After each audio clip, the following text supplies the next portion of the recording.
We are now going to progress to some steps which are a bit more difficult. Ready, set, and begin.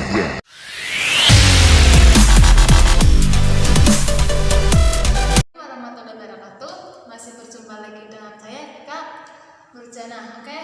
Di sini saya akan sedikit berbagi pengetahuan tentang mata kuliah PTK ya. Di sini saya mengambil jurnal yang berjudul Peningkatan Motivasi dan Prestasi Belajar Fikih dengan Model Cooperative Learning Tips Student Team Achievement Division pada siswa kelas 9A MTS Muhammadiyah Kasihan Bantul.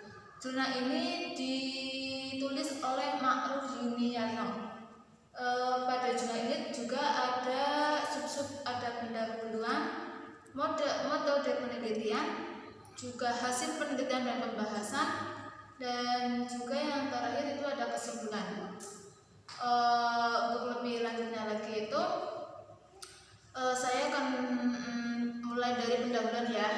Dari pendahuluan sendiri itu Musa mengatakan bahwa guru harus bisa menjadi motivator bagi para muridnya sehingga potensi mereka berkembang maksimal. Guru juga harus dapat menciptakan iklim kelas yang kondusif dalam mengemukakan materi pembelajaran, karena guru yang kreatif akan lebih dapat mengelola kelasnya sehingga siswa berada pada tahap belajar secara optimal. Juga dalam hal ini peran guru dalam menerapkan model dan strategi pembelajaran menjadi sangat penting untuk mencapai keberhasilan pembelajaran. Akan tetapi kondisi di lapangan terkadang berbeda dengan yang diharapkan. Seperti di realita yang terjadi di MTS Muhammadiyah Kasihan Bantul, motivasi kelas 9A terhadap mata pelajaran fikih masih rendah. Terbukti berdasarkan hasil observasi, masih terdapat siswa yang bermalas-malasan dalam pembelajaran. Dari 34 siswa, hanya ada 5 siswa yang aktif menjawab pertanyaan. Dan siswa yang lainnya itu bermalas-malasan dalam pembelajaran. Juga ada yang tidur di kelas, ada yang berbicara dengan teman sebangkunya. Juga ada data yang menunjukkan rendahnya prestasi akademik mata pelajaran fikih siswa kelas 9A MTS Muhammadiyah Kasihan Bantul, yaitu yang pertama rata-rata nilai tugas. Dari rata-rata nilai tugas adalah 70 dengan presentasi 58%. Siswa berprestasi rendah dan presentasinya adalah 42% siswa berprestasi tinggi. Yang kedua itu rata-rata nilai ulangan harian adalah 79 dengan presentasi 17% siswa berprestasi rendah dan 83% siswa berprestasi tinggi. Namun prestasi tinggi tersebut juga masih ada beberapa siswa yang mencontek teman saat mengerjakan ulangannya.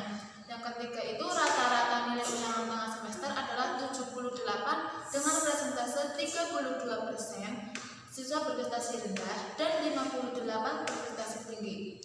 Untuk selanjutnya itu sub metode penelitian. Untuk metode penelitian di sini pengumpulan datanya dalam penelitian ini menggunakan teknik pengumpulan data berupa observasi yang dilakukan dimulai dari prasiklus sampai dengan siklus ketiga. Instrumentasi yang diterapkan sebagai pengukuran ketercapaian prestasi belajar adalah melalui jenis tes tertulis. Wawancara dilakukan secara acak kepada beberapa siswa, guru, karyawan, dan kepada kepala madrasah. Juga ada pun metode dokumentasi digunakan mencermati hasil tugas-tugas siswa, hasil presentasi, catatan-catatan siswa, dan dokumen pendukung lain penting tentang profil madrasah. Juga menurut Sintak model pembelajaran kooperatif tipe STED ya dimulai dengan yang satu penyampaian tujuan pembelajaran dan motivasi, yang kedua penyajian informasi, yang ketiga pengorganisasi kelas dalam kelompok, yang keempat pembimbingan kelompok, yang kelima diskusi antar kelompok, 6 evaluasi dan pemberian penghargaan. Juga ada indikator bahwa siswa telah termotivasi ditunjukkan dengan aktivitas siswa berupa yang Mahasiswa mencatat penjelasan guru, perhatian saat guru menerangkan, berani mengajukan pertanyaan atau ide. Poin B, tekun melaksanakan tugas sesuai perintah. Yang C, partisipasi aktif dalam diskusi serta disiplin saat belajar.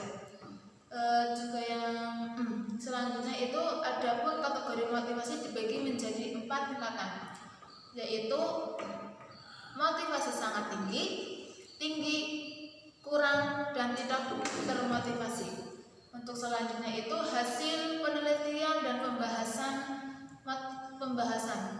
Di sini motivasi belajar merupakan faktor psikis yang bersifat non-intelektual, berasal dari dorongan internal dan eksternal pada siswa-siswa yang sedang belajar untuk mengadakan perubahan tingkah laku dan menumbuhkan perasaan senang dalam belajar. Untuk mata pelajaran fikih termasuk dalam rukun mata pelajaran pendidikan agama Islam. Fikih juga merupakan sistem atau seperangkat aturan yang mengatur hubungan manusia dengan Allah Subhanahu wa taala atau hablum minallah sesama manusia atau hablum minannas, dan dengan makhluk lainnya atau hablum ma'al ghairi. Untuk kondisi awal pembelajaran di fikih di kelas 9A di MTS Kasihan Bantul itu yang siklus pertama itu ada pertemuan pertama. Pada pertemuan pertama ini membuat RPP dan alat pembelajaran. Kedua, mempersiapkan lembar observasi atau lembar pengamatan. Di sini pelaksanaan tindakan dilakukan dengan mengajarkan materi jual beli dengan durasi waktu 2 kali 40 menit. Untuk siklus pertemuan kedua itu dilakukan seperti pada pertemuan pertama, serta memberikan modifikasi dengan menggunakan media berupa kertas yang di dalamnya terdapat lembar pengamatan siswa. Untuk siklus ketiga itu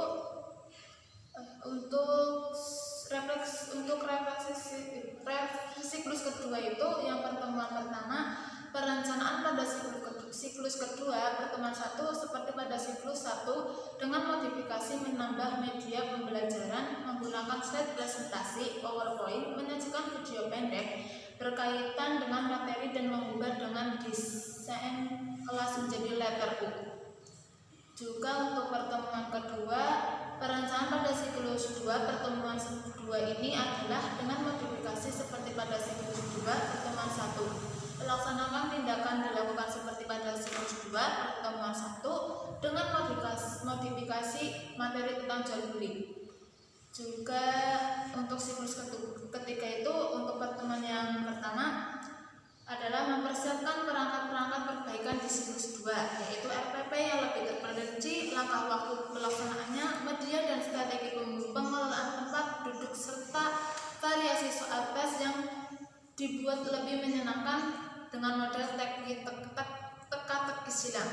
Juga untuk pertemuan kedua, perencanaan pertemuan ini peneliti telah mempersiapkan perangkat-perangkat perbaikan dari siklus 3 pertemuan 1, khususnya pada pemberian ice breaking. Pada saat kondisi motivasi siswa mulai menurun, seorang guru itu harus melakukan ice breaking untuk membangkitkan semangat siswa lagi untuk pembelajaran.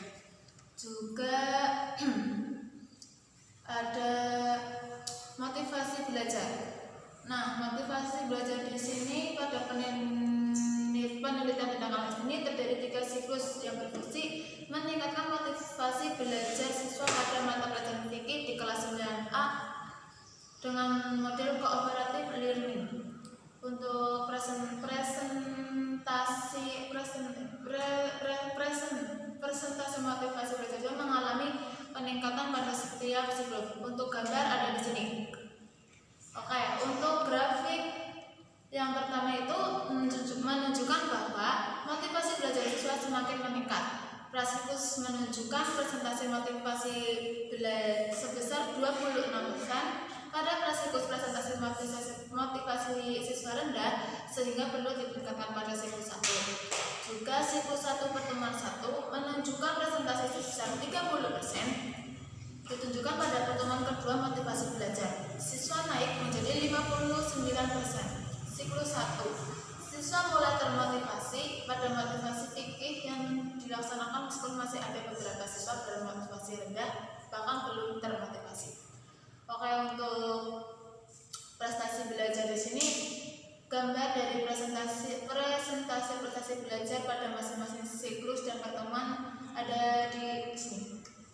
Oke, untuk grafik menunjukkan prestasi belajar siswa pada siklus 1 pertemuan 1 sebesar 84,2% ditunjukkan pada terus pada siklus 1 siswa dapat menyelesaikan tugas dengan baik sehingga prestasi yang diraih tinggi meskipun presentasi secara di bawah KKM yaitu sebanyak 6 orang.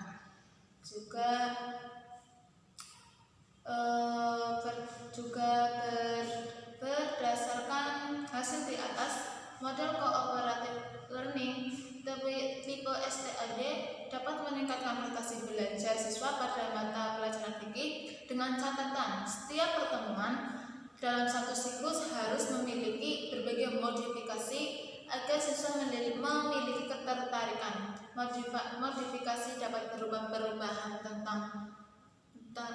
tata ruang kelas, posisi duduk, media dan alat pembelajaran, instrumen tes, bahkan menggunakan S-breaking. S-breaking ini itu sangat penting untuk menghidupkan suasana kelas.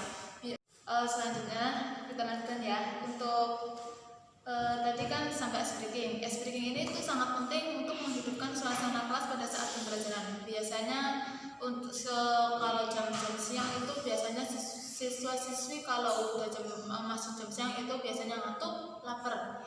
Kita itu pada saat pembelajaran tambahkan S-breaking biar menghidupkan suasana kelas, biar anak-anak juga bisa hidup lagi. Untuk kesimpulannya sendiri itu implementasi cooperative learning tipe STAD dalam pembelajaran fikih dapat meningkatkan motivasi dan prestasi belajar dengan melakukan modifikasi dalam setiap pertemuan. Modifikasi dilakukan dalam hal strategi, pengelolaan kelas dan media. Perubahan tersebut dalam bentuk tata ruang kelas, media dan alat pembelajaran, instrumen tes, dan penggunaan S-breaking. Itu sedikit tentang PTK ya, tentang jurnal dari karya Ma'ruf Yuniarno tentang yang judulnya peningkatan motivasi dan prestasi belajar fikih dengan model cooperative learning tipe student team assessment division pada siswa kelas 9A di MTS Muhammadiyah Kasen Batu. Semoga-moga dengan pengetahuannya saya sampaikan ini bermanfaat buat teman-teman semua, juga untuk semua lah. Juga terima kasih apabila ada kesalahan dalam tutur kata saya dalam penyampaian kurang berkenan pada hati kalian semua, mohon dimaafkan. Oh ya, jangan lupa like, comment, subscribe ya channel YouTube saya. Terima kasih. Wassalamualaikum warahmatullahi wabarakatuh.